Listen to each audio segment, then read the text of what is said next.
Hi everybody, it's Chris Kandai here. Welcome to FAQ. Now, what is going on?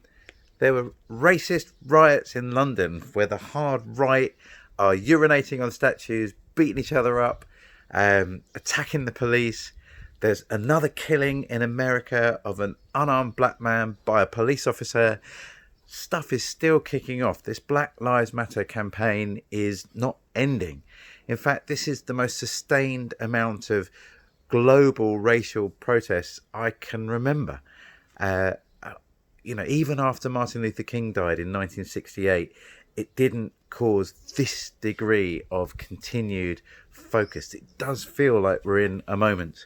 And we are in the middle of a series looking at the book of Esther, which I believe has got something important to say. Lots of important things to say to us right now at this moment in the history. And if you want to track back and look at the previous episodes, have a look. They're all good. We got as far as Esther chapter 5. Today we're picking up at Esther chapter 6. Basically, the Jewish nation is about to face genocide. The Medo-Persian Empire, thanks to one man, Haman, the Agagite, has decided that he wants to wipe out all Jewish people everywhere. And this happened to him because he got really annoyed with one man, Mordecai, who's completely an upright guy. He's an adopted dad. He's taken in his niece, Esther, into his family, loved her as his own, and then she's been trafficked into the king's harem. I tell you, this is a tale of the times. This is exactly the kind of conversation we need to be having right now. And the book of Esther's got so much beauty, wisdom, power, and courage to instill into us that, it's going to be a great book to be looking at all this week. So we're up to Mordecai chapter 6, and we left the story with Haman, Zeresh, and his mates plotting to erect a 75-foot gallows just to kill Mordecai before he goes to dinner. So Haman has been invited to have dinner with the Queen Esther and King Xerxes, but before he goes to dinner, he'll just do a little bit of murdering before he goes. So that's how the cliffhanger was left last time. Here we go, Esther chapter 6. That night, the king could not sleep, so he ordered the book of the Chronicles, the record of his reign, to be brought in and read to him. Okay, just so happened that the night before Haman was going to kill Mordecai, the king can't sleep. And so he orders something to be brought in to him to be read. What would you read if you couldn't go to sleep? Well, how about all of your exploits as king? That's what he decided to have, the royal record of his exploits. He's quite a self-obsessed man, but this is a good thing in this particular moment. Verse 2.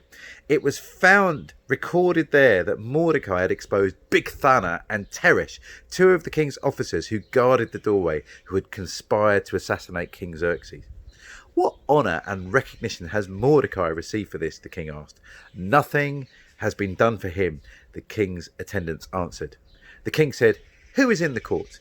Now, Haman had just entered the outer court of the palace to speak to the king about hanging Mordecai on the gallows he had erected for him. So, the king couldn't sleep, has this book read to him, just happens to be the bit which was about Mordecai, and then Haman just happens to walk in while the king is thinking what should be done. Brilliant. This turns now into a little bit of a French farce, where someone thinks they're talking about one thing when they're actually talking about something else. Beautiful. You ready? Verse 6. When Haman entered, the king asked him, What should be done for the man the king delights to honour? Now Haman thought to himself, Who is there that the king would rather honour than me? Unbelievable amount of self-obsession, both from the king reading his own exploits before he could get to sleep, and now Haman thinking everything is about him. Verse 7. So he answered the king, For the man the king delights to honour, have them bring a royal robe the king has worn, and a horse the king has ridden, one with a royal crest placed on its head. Then let the robe and horse be entrusted to one of the king's most noble princes. Let them robe the man the king's delights to honour, and lead him on the horse through the city streets, and proclaim before him, This is what is done for the man the king delights to honour. Go at once, the king commanded Haman. Get the robe and the horse, and do just as you have suggested, for Mordecai the Jew, who sits at the king's gate. Do not neglect anything you have recommended. So Haman got the robe and the horse, robed Mordecai, and led him on horseback through the city streets, proclaiming before him, "This is what is done for the man the king delights to honour." Afterwards, Mordecai returned to the king's gate, but Haman rushed home with his head covered in grief and told Zeresh, his wife, and all his friends everything that had happened to him. Brilliant. Have you heard the phrase poetic justice? This is what's going on. And this is the first of many such instances that's going to come up in the book of Esther. You know, Esther chapter 5, it's the end of the world. The Jews are about to be wiped out, and the first one to be killed is Mordecai on a 75-foot gallows. But now the tables are turning. God's justice is beginning to be worked out. And, you know, Esther's a weird book because it doesn't mention God. It doesn't have prayer in it. It doesn't talk about any of the kind of Old Testament prophets or anything like that. But can you see that God is in the details? God is working his purposes out invisibly, silently. And that's a real challenge for us, isn't it, in this day and age? How do we align ourselves with what God is doing? You know, we are people of the book. If you're a Christian, we care about what the Bible says. It needs to set the course and direction of our lives. Whatever happens in our culture, we're supposed to be biblically obedient Christians. But how do you discern what God is doing? How do you join in with where the wind of the Spirit is moving? It's so hard to see. And I think for Esther and Mordecai, what they needed to do was do the next right thing. Do the thing they thought was going to honour God. They didn't know God was going to work out the details, but they were incredibly faithful to him, even in the middle of disaster. That seems to be the kind of repeating theme as you look at what's called the exilic literature. So what happens to the people of God while they're in exile, while they've got no power over who they are or what they do? That seems to be they seem to be pushed around by the culture. Kings and despots are deciding everything for them. But what do? They just get on doing the right thing. So Daniel doesn't bow down to the idol. Neither does Shadrach, Meshach and Abednego. Daniel doesn't give up praying even when it means death. He just does what is obedient to God, honours God. And he says, well, never mind the consequences. I'm just going to do the right thing. And then we see God weave those right things into his purposes. I just love it. And, you know, there's so much comedy built into this as well, isn't it? It's like God's got a sense of humour. He's laughing at these despots and these kings and these rulers. He's laughing at them, and we're laughing at them too, because they think they're in control. But actually, there's a God in heaven who's above this and will ultimately work out his purposes. We might not always see the beauty of poetic justice, God's poetic justice, in our time, in our moment, but eventually we will. And there will be this kind of divine comedy worked out. Haman thinks this honour is going to be for him, and so he dreams up the most wonderful thing that he would enjoy, to be paraded in the streets wearing a robe the king wore, with a horse the king had ridden, and someone shouting his fame in front of him. But it comes back to haunt him. His own self-obsession becomes an opportunity for Haman to bless Mordecai. The man he wants on a gallows, he's now parading around the streets. It's absolutely beautiful. And then he has to go home and tell his wife and his friends, the same ones that have been plotting to kill Mordecai. Now he's got to go back and say, look what's happened. Why didn't they twig that they were the wrong side of history? Why didn't they get on board with what God was doing? Repent, come back, join in. But no, they continued their anger.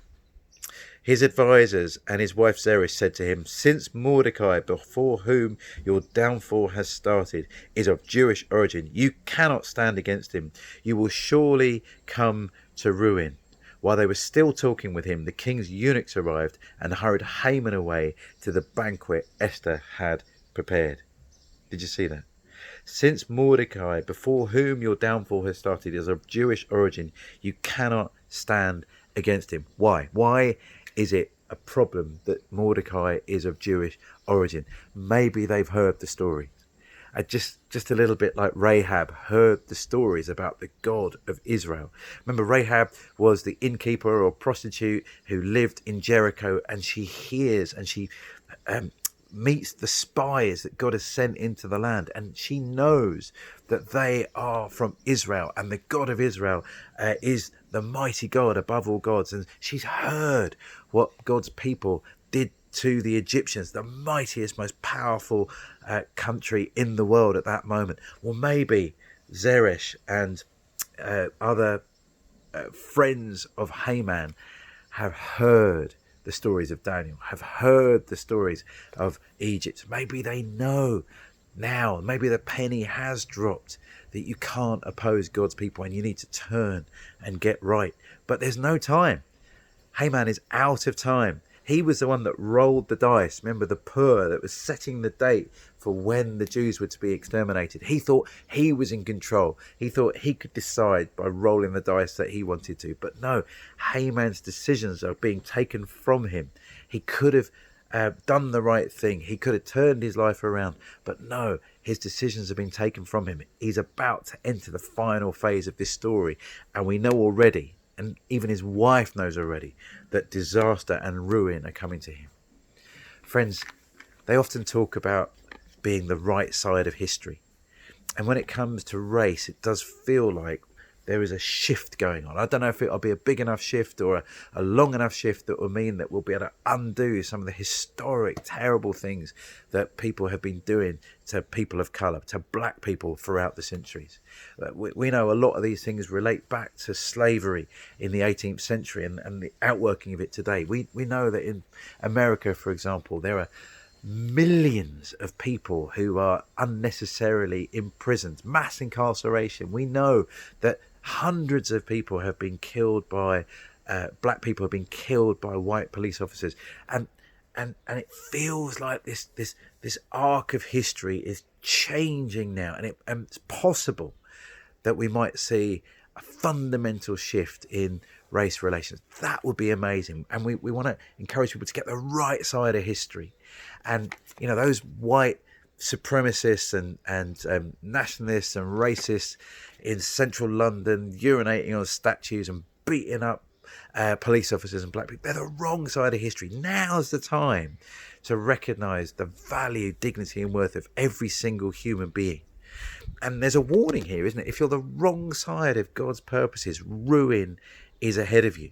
So come on to the right side. Join the right side of history. Join what God is doing. God is a God of justice, compassion and peace.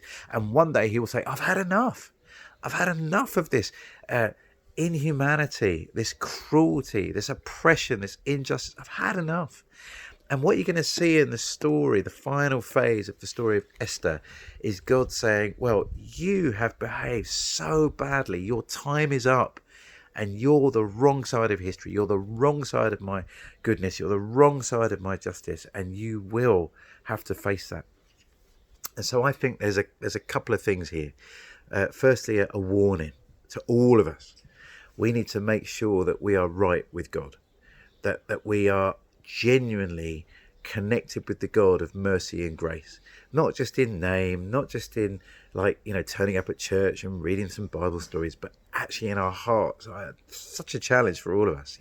Have we just been playing the game of religion, or is this genuine, authentic faith that we've got?